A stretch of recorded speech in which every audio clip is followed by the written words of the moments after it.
Did you know your Sims can drown in a fountain?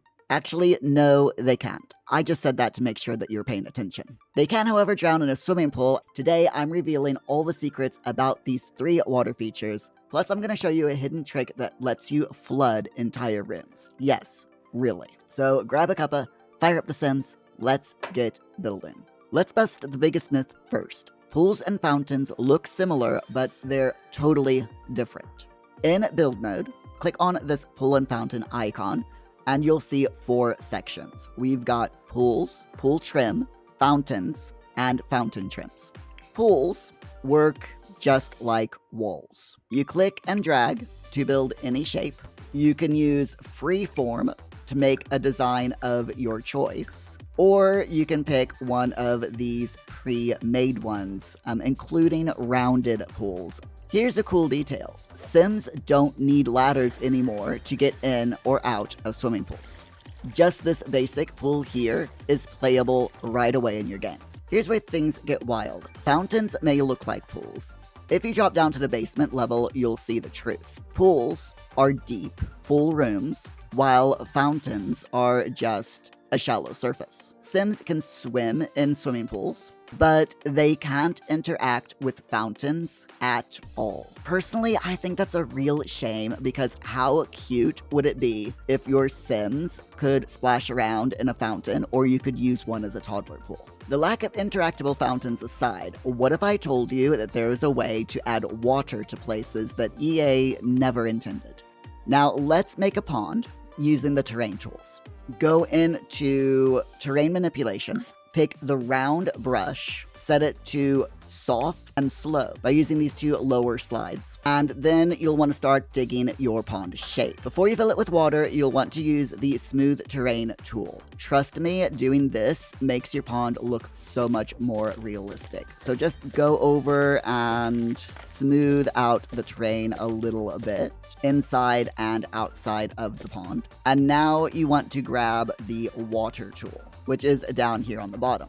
You can raise, lower, fill to a specific height, or completely remove the water. Now, if you select the water depth map option, which is right here, then it will actually show you how deep the water goes. So you'll notice here there's a handy picture here that shows the lighter it is, the shallower it is, and the deeper the water is, the darker color the water gets in this mode. So let's raise the water until we get a nice depth of the pond. Now just be careful because if you put too much water in the pond, the water will overflow and water will get everywhere. Which brings us to the trick that most simmers never discover. You can put water inside of rooms. This is perfect for abandoned or flooded builds. To do this, use the fill to height and hit Control and the open or square brackets to increase or decrease the level of the water.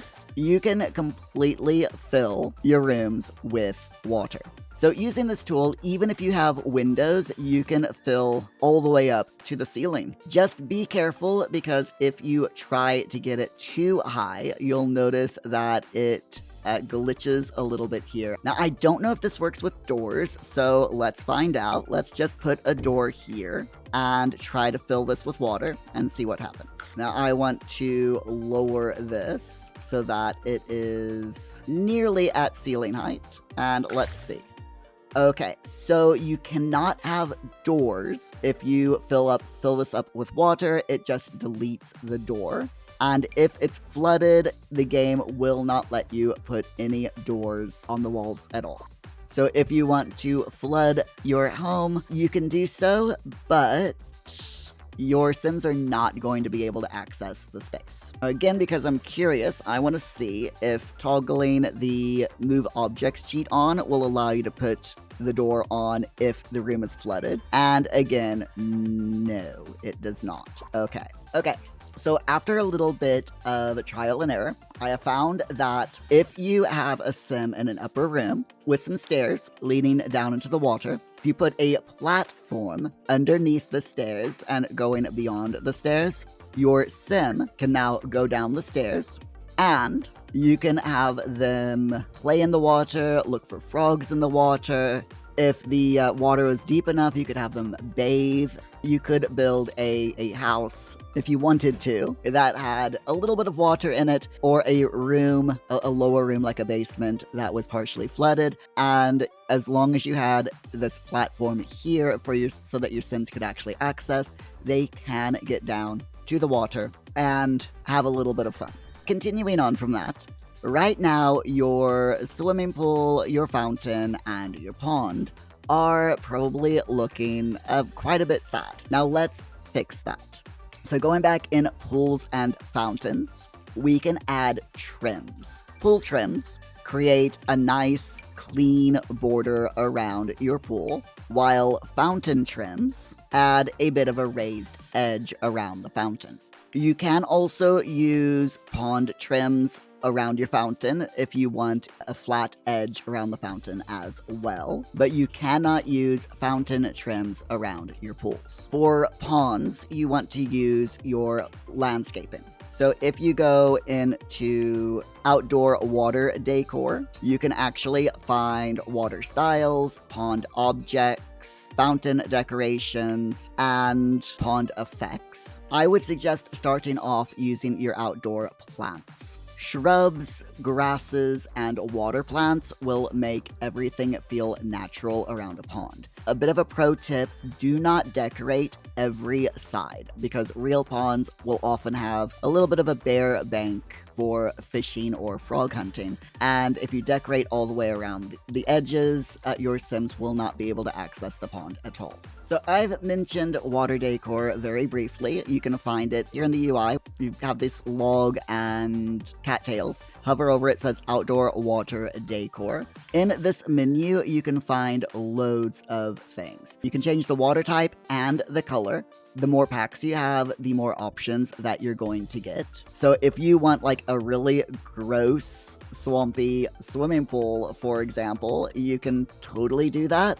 Or if you want a nice sparkling pool, you can add that as well. If you have jungle adventure, the hot spring waters added to your pool will prevent your Sims from getting cold in the winter.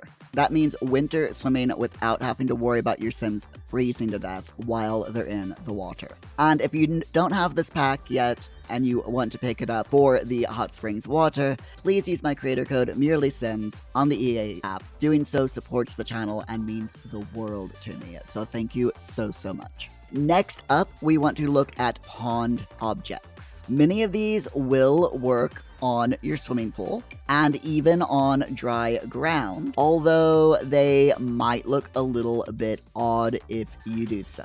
For your fountains, the water emitters are your secret weapons, but you'll only see their animations in live mode. Now, I recommend, as always, to have at least one sim on your lot so that you can quickly toggle from build mode to live mode and vice versa, so that you can preview the different effects of things like these water emitters. If you need to, you can always cheat your Sims' household funds to have a ridiculous amount of simoleons to work with, so it's not really that big of a deal. The next section is called pool objects. In pool objects, you'll find things like your floaties, ladders, and also your diving platforms. We currently don't have diving boards in the game. However, there is an expansion pack coming up soon called Adventure Awaits, which is due to be released in October. There is a chance that by the time you see this video, we will have diving boards in the game, which is pretty cool. Now remember that pools are technically rooms, so you can even go into the wall and floor patterns and change the wallpaper and flooring of your pool. I would suggest, if you want to do this, go down into the basement level so that you can see the walls and the floor a little bit better. And you can change this to literally whatever you want. And you can also do the same with your fountains. The final section in the outdoor water decor is your pond objects. Now these are super useful when decorating and working not only with pawns, but also in your general build. These are all little images here with blue backgrounds. If you place them and then go into live mode, you notice that it disappears. They will come to life. So you can have swans swimming around, fireflies will appear at night, and more. These gameplay effects are awesome if you want your builds to feel truly alive. Personally, I love hiding fireflies amongst tall grass or under trees so that when night falls, they'll all come out and it is absolutely magical. Now, sadly, you cannot interact with these effects, so your Sims will not be able to catch the fireflies, they will not be bitten by the crocodile, and they would not be able to feed the ducks or the swans. But they're still really pretty and absolutely beautiful to watch. You've just unlocked water feature secrets that most Simmers never discover. Which trick blew your mind? Let me know in the comments. I read every single one. Massive thanks to my paid members for supporting deep dive guides like this. Do you want to help out? Hit the join button down below. And if you're ready to master floor plans, check out this next video. And I'll see you there.